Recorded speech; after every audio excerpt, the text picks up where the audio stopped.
তেওঁৰ লগত অভিনয় কৰিয়ে আহিছো মই যদি কেতিয়াবা নাথাকো তোমালোকে দেউতাক কেতিয়াও অকলশৰে হ'বলৈ নিদিবা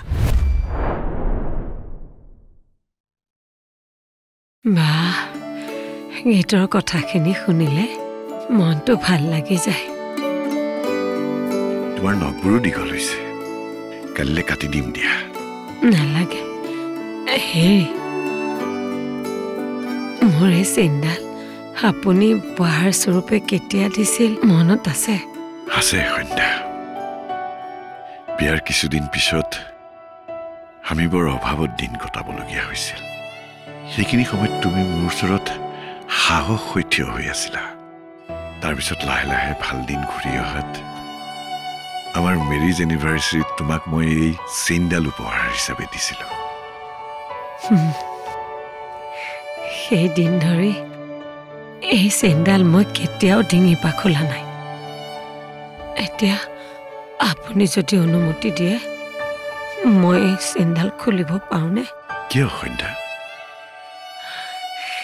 সেইডাল মই পঞ্চিক দিব খুজিছোঁ ভাবিলোঁ ডিঙিৰ পৰা খোলাৰ আগতে আপোনাক এবাৰ সুধি লওঁ আপুনি ভালকৈ ধুৱাই আনি পঞ্চিক দি দিব তাই আমাৰেই নাতিনি তুমি দিব খুজিছা যদি দিয়া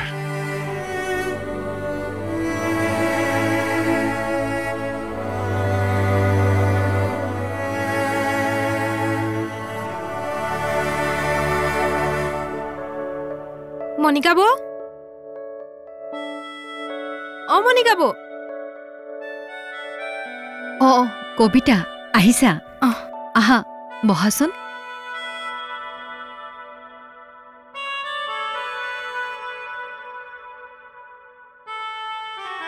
মাৰ খবৰ এটা ল'বলৈ আহিলোঁ মা এতিয়া কেনে আছে তেনেকৈয়ে আছে কথাবোৰ এতিয়া হেহাই হেহাই ক'বলৈ আৰম্ভ কৰিছে কালি ভালকৈ কথা পাতি আছিল আজিহে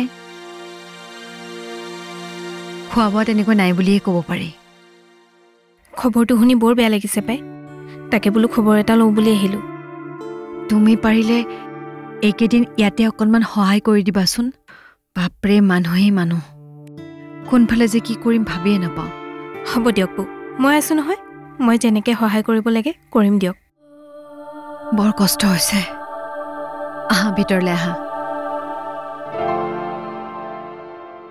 শুনিলো সকলো তোমাৰ মুখৰ পৰা জ্ঞানৰ প্ৰশংসা গম পালো জ্ঞান সিয়ে কৰ্মৰ অধীন মাথোন নেপালো বুজি তুমি দিয়া কথাৰ মহিমা পাৰঘাট দেখুৱাই বখানি জ্ঞানৰে গুণ দুৰ্ঘোৰ কৰ্মৰ বাবে তুমি মোক দিছা বাৰু কিয় উচতনি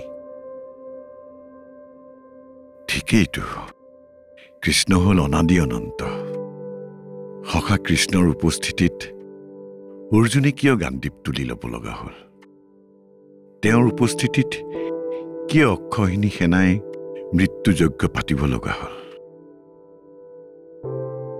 হেৰা টোপনি গলা নেকি তুমি কৈছিলা গীটাৰ ভাঙনি শুনিম বুলি পিছে গীটাৰ ভাঙনি বুজোৱাৰ ধৃষ্টতা মোৰ নাই এয়া কেৱল অনুবাদহে ঠিক আছে তুমি শুৱা মই গাটোকে অলপ পুনাই লওঁ কঁকালটো একেবাৰে ঠাহ মাৰি ধৰিছে কলৈ যায় মোৰ হাতখনতে ধৰি থাককচোন আৰুনো কিমান পৰ কেতেক অহা জনমত আপোনাৰ পত্নী হোৱাৰ সৌভাগ্য হয় বা নহয়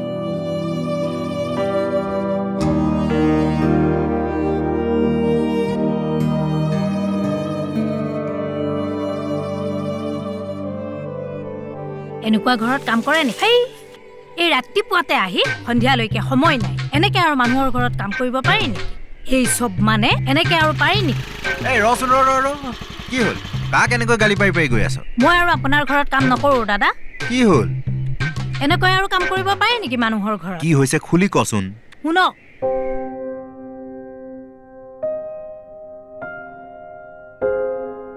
মনিকা বৌ সোনকালে বোলাচোন।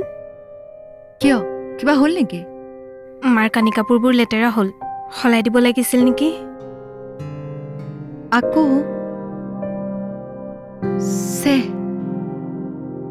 এতিয়াবা নতুন বিচনা চাদৰ আছেনে নাই? কালি ধোৱাখিনিতো শুকুৱাই নাই।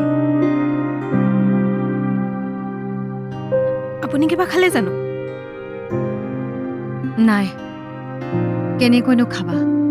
কিবা দেখোন খাবলৈ মন নাযায়।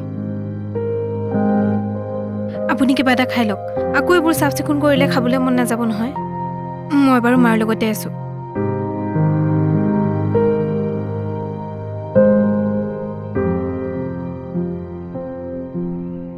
আহিলি? আপুনি কাম কৰা মানুহজনীক তেনেকৈ ক'ব নালাগিছিল। তাই আপোনাক বেয়া পাইছে। কি ক'লো মই? কি ক'লো মানে? সেইবোৰ দিন হাজিৰা কৰি খোৱা মানুহ, যেনে তেনে পেটে পেটে খাইছে। 2 টকামান টকা বেছিকৈ পালে কি হয়নো? কিয় ল'ব? কিয় ল'ব? ধৰি ল'লো এদিনৰ হাজিৰা 300 টকা, কামখিনি নিয়াৰিকৈ কৰাৰ বাবদ 100 টকা বেছিকৈ ল'ব, কিন্তু 500 টকা কিয় ল'ব? আমি ৰজা নহয় নহয়। দেউতা, মানৱতা বুলি দেশখনত একো এটা নোহোৱা হ'ল।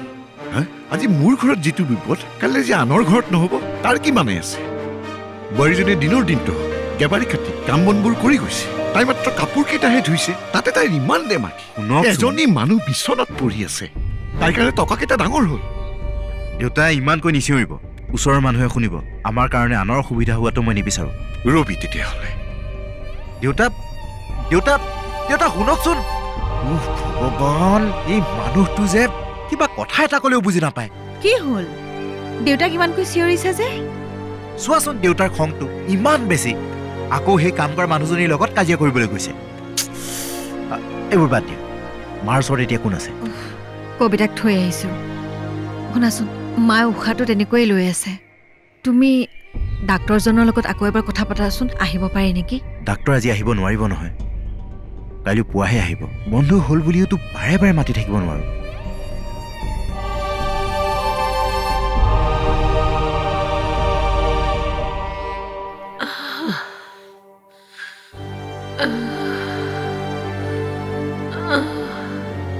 Hello' sir. ছাৰ, মানে মোৰ মাৰ কণ্ডিশ্যনটো একেবাৰে বেয়া। ডাক্তৰে একেবাৰে হাত দাঙি দিয়াৰ নিচিনা। অঁ, মা মোৰ ঘৰতে আছে। ছাৰ, যদি মোৰ ছুটীটো আৰু 2 দিনমান বঢ়াই দিয়ে বৰ ভাল পালোহেঁতেন। ছাৰ বুজিছোঁ, মোৰো ভাল নালাগে বাৰে বাৰে ৰিকুৱেষ্ট কৰি থাকিবলৈ। Sir sir hello' hello' sir. কি হ'ল? চৰকাৰী চাকৰিহে, কিমান আৰু ছুটীৰ পিছত ছুটী গ্ৰাণ্ট কৰি থাকিব। ইয়াৰ পিছততো কিবা এটা হ'লে বৰবাবুৱে ৰিস্ক ল'ব নোৱাৰোঁ বুলিয়ে কৈ দিছে।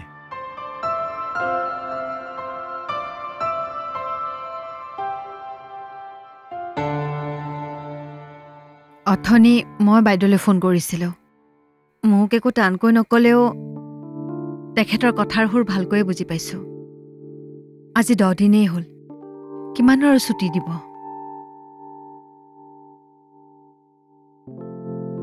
হেৰি, তুমি এটা কাম কৰাচোন, অলপ মাৰ ওচৰত বহাগৈ। কবিতাৰো চাগে আমনি লাগিছে। ময়ো কেইখনমান বিচনা চাদৰ আছে, ধুওঁগৈ। এতিয়া যদি কিবা ধুবলৈ আছিলে উঠনি বাইজনীক দি দিব লাগিছিল। মায়ে দেখোন কিবা এটা খালে 10 মিনিটমান পিছত উলিয়াই দিয়ে। ৰাতিপুৱাৰ পৰা পেটত একো এটা ৰোৱা নাই। আজি কালিতকৈও বেলেগ। বেলেগ? অথনিৰে পৰা 2বাৰকৈ বিচনা চাদৰ লেতেৰা কৰিলে। দিনটো উটোৱা পুটোৱা কৰি থাকোঁতে লেঠাই নমৰে। দেউতাই এইকেইদিন মাৰ চিন্তাতে কি কৰি আছে নিজেও নাজানে। এতিয়াহে বুজিছো, বুজিছা গীতাৰ মহত্ব বুজাটো কিমান টান কাম।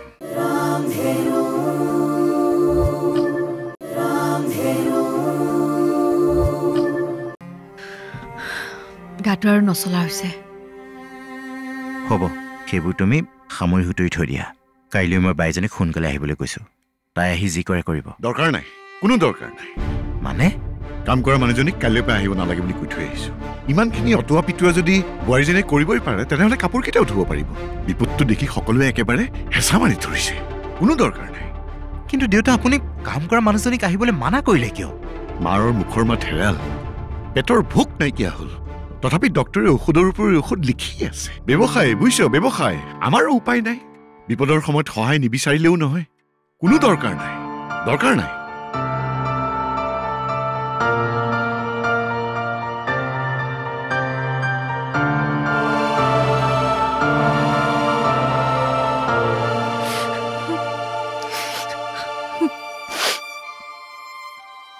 মনিকা, কাম কৰা মানুহজনীক আহিবলৈ মানা কৰি দিছে, কিন্তু কিয়? ৰ'বাচোন, মনে মনে কোৱা, দেউতাই শুনিব। ঘৰখনত এগৰাকী বেমাৰী মানুহ পৰি আছে। আজি 10 দিন ধৰি বিচনাৰ পৰা উঠিব পৰা নাই। কিবা খালে উলিয়াই পেলাই। মানুহজনীক আল পইচা ধৰি গোটেই ঘৰ চম্ভালাটো ইমান সহজ কথা নেকি? তাৰপিছত দিনৰ দিনটো মানুহৰ সুত বৈছে। সকলোকে চাহ পানীৰ যোগাৰ ধৰিছোঁ। কিবাকৈ এগৰাকী বন কৰা মানুহ যোগাৰ কৰিছিলোহে। থাকো। অধৈৰ্য নহ'বাচোন। কাম কৰা মানুহজনীয়ে টকা কেইটামান বেছিকৈ বিচাৰিলে আৰু দেউতাৰ খং উঠি গ'ল। তুমি বেয়া নাপাবা, মই সকলো ঠিক কৰি দিম।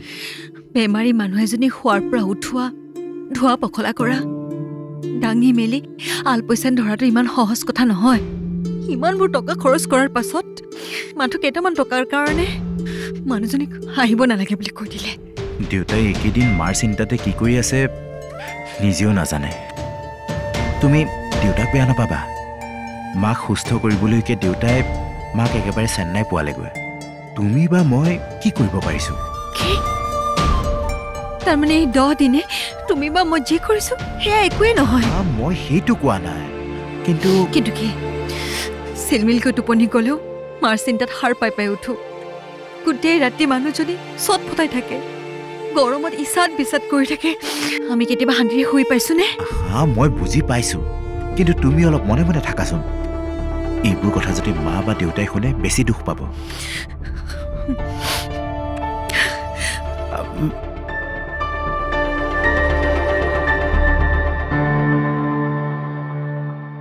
ব্ৰহ্মাৰ বচন সাদুৰি প্ৰহ্লাদে ধীৰে ধীৰে গৈলা চলি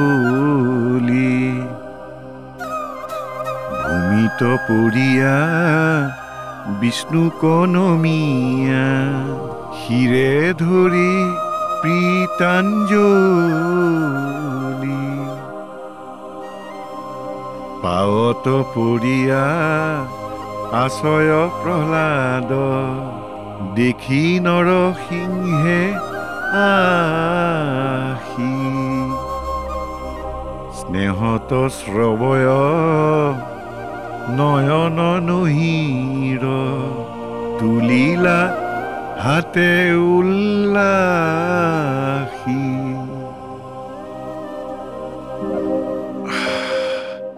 কৃষ্ণ কৃষ্ণ।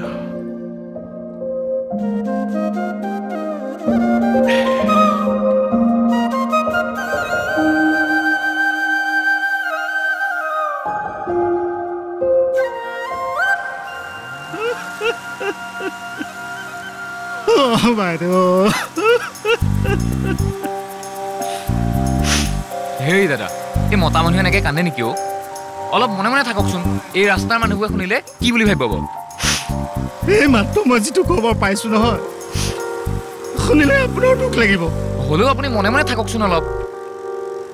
এনেকৈ বাৰু কান্দি কাটি আহিলে মই চলাম কেনেকৈ? হে মাজতে মাতি দুখটো পাতালে নিদিব, ডাইভাৰ্ট নকৰিব। গাড়ী চলোৱা মানুহ আপুনি, গাড়ী চলাওক।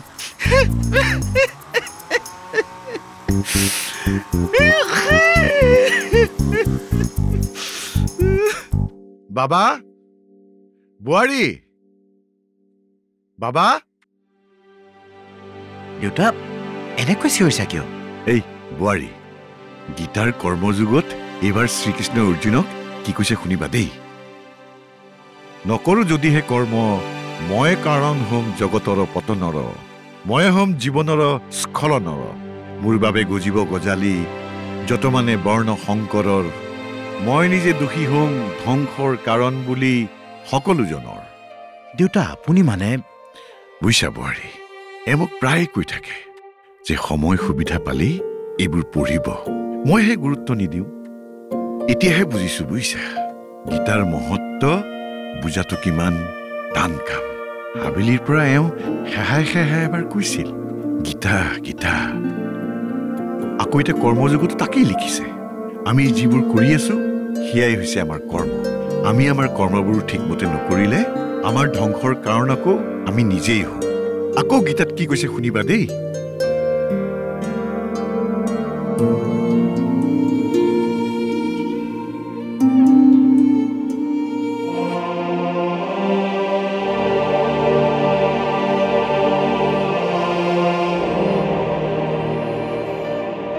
কলৈ যোৱা? মাৰ ওচৰতে অলপ বহোগৈ। নালাগে, মই এই গীটাৰ ভাঙনি শুনাই আছিলো নহয়, তাকে শুনি শুনি নিতাল মাৰিছে। তোমাৰো ৰাতিটো টোপনি ক্ষতি। তুমিও গাটোকে অলপ শুনাই লোৱা। আকৌ বা কোন ক'ত আলহী ওলাই আহি ক'বতো নোৱাৰি। কবিতা দেখোন আছেই মাৰ ওচৰত। নালাগে দেউতা, হ'ব। আৰু এনেও এতিয়া আৰু ক'ত টোপনি যাব।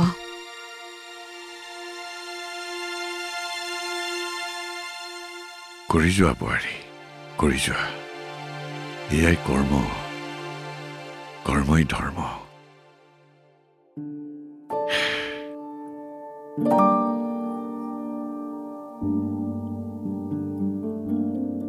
কিমান আৰু এপ্লিকেশ্যন দি থাকিবি? কিহৰ এপ্লিকেশ্যন দেউতা? আজি এই 5টা বছৰ এই বেমাৰটোৰ লগত কমখন যুঁজিছোনে? ডাক্তৰে দিয়া ৰিপৰ্টবোৰ, ভগৱানলৈ দিয়া একোখন এপ্লিকেশ্যনেই দেচোন। জীয়াই থকাৰ ষ্টে অৰ্ডাৰ। কিমান যুঁজ কৰিব লগা হৈছে, কিমান কেম'ৰে থেৰাপি, কিমান জীয়াই থকাৰ যুদ্ধ। কিন্তু হাৰি গলো বুজিছ, হাৰি গলো। ডাক্তৰে দিয়া ৰিপৰ্টবোৰ গোটাই থোৱা হলে এটা ৰুমেই ভৰ্তি হৈ থাকিলেহেঁতেন চাগৈ।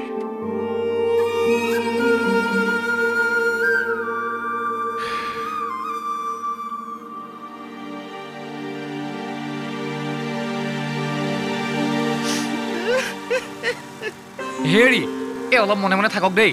ভকতীয়াত আহিছো নেকি? হা, ভকতীয়াত আহিছো নেকি? 10 মান ভাড়া দি আহিছো, মনে মনে থাকক।